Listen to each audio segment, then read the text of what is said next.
আমাদের ultimate goal হচ্ছে আমরা আল্লাহর কাছে ফিরে যাব, ঠিক কিনা বলেন? কেউ মারা গেলে আমরা কি বলি? ইন্না লিল্লাহি ওয়া ইন্না ইলাইহি রাজিউন। আমরা আল্লাহর জন্য এবং আল্লাহর দিকেই আমরা ফিরে যাব। তো আল্লাহ বলেন, ইন্নাকা কাদিহুন ইলা রাব্বিকা কাদহান ফামুলাকি।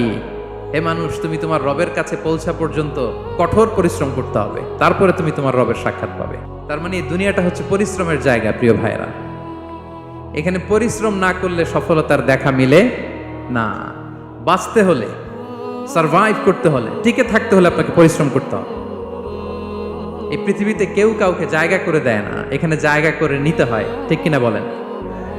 আপনি যদি পরিশ্রম করেন, পরিশ্রমে যে ঘাম ঝরে শরীর থেকে, পরিশ্রমের ঘামে জন্ম নেয় সফলতার বীজ। আপনি যখন হাড় ভাঙা পরিশ্রম করবেন, এই পরিশ্রমে যে লোনা পানি বেরোবে, যে ঘাম বেরোবে, এই ঘামেই জন্ম নেয় সফলতার বীজ। এবং সফলতার কোনো শর্টকাট হয় না প্রিয় ভাইরা। অনেকে অল্পতে সফল হতে চায়, শর্টকাট খুঁজে, আছে না নাই? না, সফলতার জন্য আপনাকে লং কাটে যেতে হবে। ওখানে কোনো লিফট থাকে না, সিঁড়ি বেয়ে উঠতে হয়।